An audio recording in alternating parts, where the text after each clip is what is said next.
You are now checking out East Trenton's finest.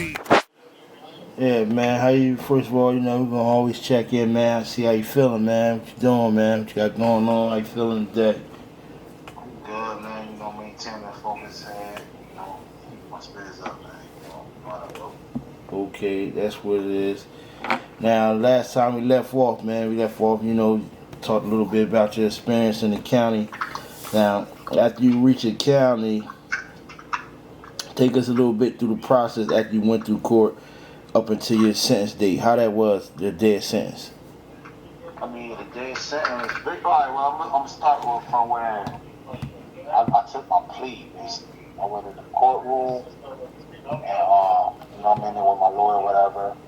So, I told you I had to sign a plea. Like, my plea deal was a sentencing guideline that had 360 to life, 360 to 360 to 327, and 327 to 262 a month.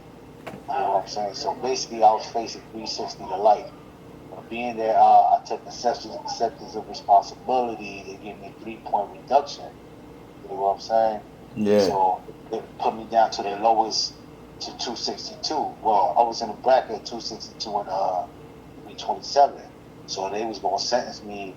When I go to sentencing, I would be sentenced between 262 and 327. So when I went to sentencing, before that, my lawyer made me write a sentencing letter or whatever. You know what I'm saying? I'm basically telling her, like, yo, these Jones don't really work. Like, you trying to get me to go to court, kiss an ass. That's what they want you to do. Like, kiss their ass.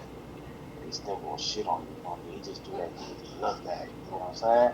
Yeah. So I go to court, and I see this little white lady come out, sentence me and stuff, man. She was old as hell, a little short white lady with white hair. You know what I'm saying? So, like I said, her name was Rambo, Judge Rambo from Harrisburg. So, I basically sat there, doing my little sentencing letter, I guess it's called the remorse letter. I don't know what it is, but it's just something like you trying to plead for your life, basically. You know what I'm saying? So, I did with that. I already knew what I was going to get because of the 3-point reduction. So she sentenced me within that range. So she gave me the 262. So, I started doing 262, after that. So that's 262. What is 262? Months. That's 262 months? That's 21 years, 9 months. You know what I'm saying? Yeah.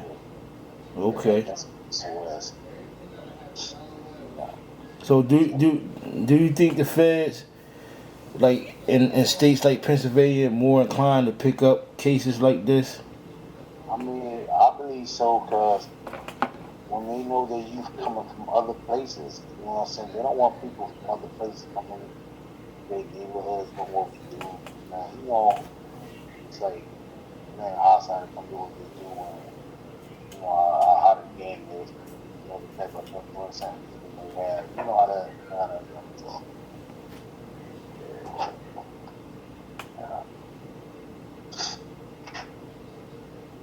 What is your personal thoughts with the federal guidelines? My personal thought with the federal guidelines is it basically, I know back in the days they used to have loopholes for certain things. You know what I'm saying? So it's hard to beat them now. Like, the conviction rate is, you don't even go to trial for the fair most of the time. You know what I'm saying? Like, I think they got over 95% conviction rate. It might be more than that. You know what I'm saying? They got the highest conviction rate in the world. You know what I'm saying? So, it's hard, man. You can't beat some people. Once they got you, they got you. The way that I'm going to tell you some real life stuff, like the way that they word this stuff on, and they books, these sentences books, and these laws and stuff, like, they play a lot with words. Like, basically, they could take one charge, right, which all of them means the same thing. Like, let's say I had possession of a firearm, right? We all the same thing, possession of a firearm. Possession of a firearm by a drug felon. Yeah, what you think would be the difference between the states and the feds?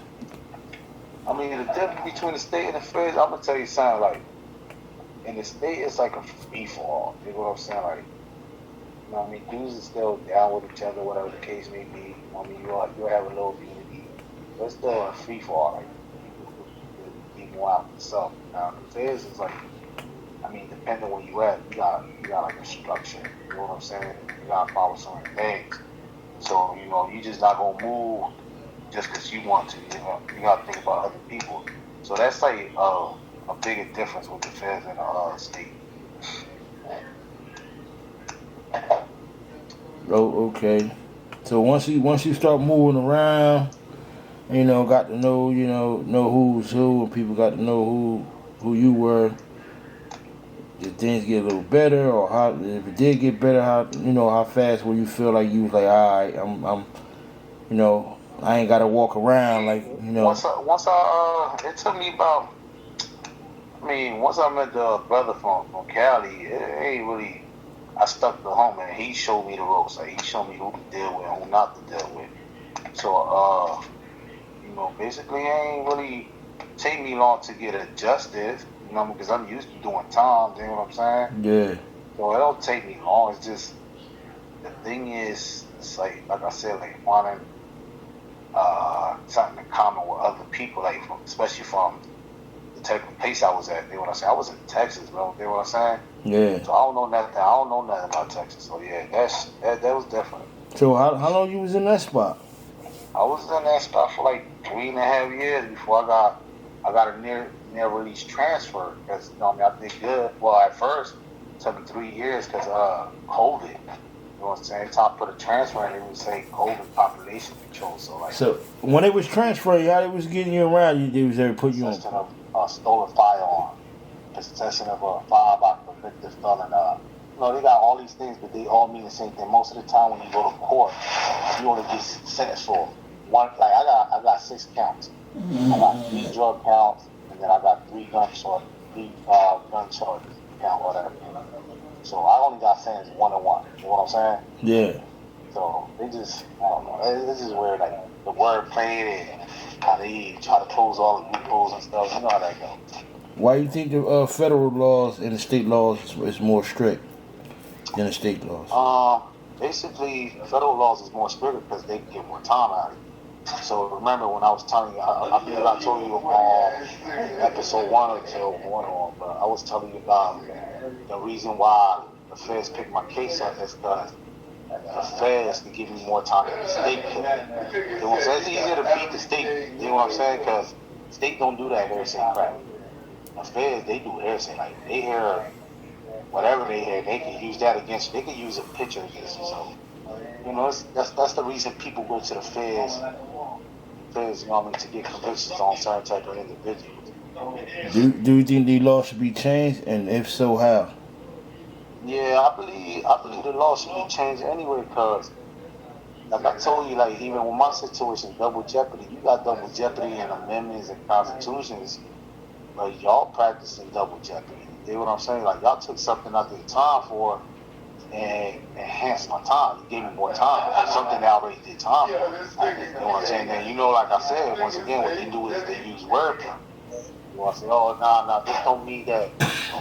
This ain't double jeopardy, man. We just trying to enhance your time because you got the same type of charge 3 times. You know what I'm saying? You was a drug offender 3 times, or you was a gun runner 3 times. So, the law is fucked up as it's really double jeopardy, bro. Like, you convicting me for something, you giving me time for something I already did time for. Man, that's just crazy. So, after the sentence, what happens after that? After you After the sentence, I went to, basically, they sent me to my detainers. You know what I'm saying? I had a couple of detainers. So, I went to one spot called Delaware County. That joint was crazy. You know what I'm saying? Then after that, they sent me to FDC Philadelphia for transport. So from there, I ended up going to Oklahoma City. And from Oklahoma City, I was supposed to go to Terminal Island, California. But basically what happened was, here you go, bro. Basically what happened was, they rerouted me because of COVID. So I ended up in Texas. That was a little shout out spot too. So, that's basically what they did after I got sentenced. Kept moving me around till I got situated. Okay, how was the transition going through all that? Man, transition is hard sometimes. You know what I'm saying? Transition is hard, man. How so? Because basically it's like you know, you gotta get used to certain things. Like you in one spot, you got comfortable, and then you gotta go to another spot, and then you gotta find your comfort. You know what I mean? It's hard when in my predicament, I was going to places where I didn't know people. You know what I'm saying? Yeah. That was like a tough transition. Like not knowing who you would be around, not knowing you gonna meet people that you could vibe with. Like I ain't gonna lie to you, like in Texas, I really ain't had nothing in common with them people. You know what I'm saying? The only thing I had in common with people was working out and probably watching a football game or something. That's about it. You know what I'm saying? But as far as living, you know what I mean? Like how I live, where I'm from, you know what I'm saying? You know. So was the Texas spot, that was your first federal prison you went to? Yeah, that was the first federal prison I went to, man. It was in No block numbers, try to cross God. Like the last pot cover came up from the gutter. It was struggling, them hardships. I know you little niggas hit a hustle in my content, cause y'all barely be on the beat. But me, I'm beyond the beat. Quarter key, OG, I'm elite. I really came up from that dirt, where you can feel the rubble, the grit, the Never hunger. break the code for a hoe, and we don't tweak over slaws. If I'm tripping over a bitch, she would sleep on my floor.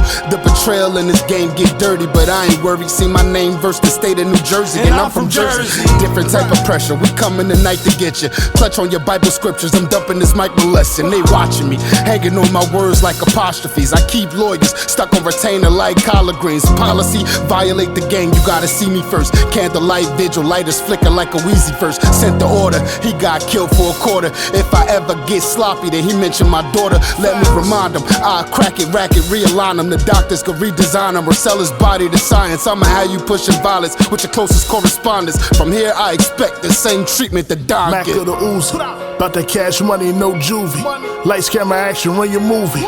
We ain't here to play, it's only right we make them pay. John Thompson, how I draw up the play. Hey, dog, get it down. Yo, what's poppin', man? It's your boy, New Jerusalem, man. New Jersey, twerk, New Jerusalem, man. Straight out the town, man. Shout out my boy, Big Ooh, man. You already know, man, what's going on with us, man. Shout out my nigga Plaga, Stacks.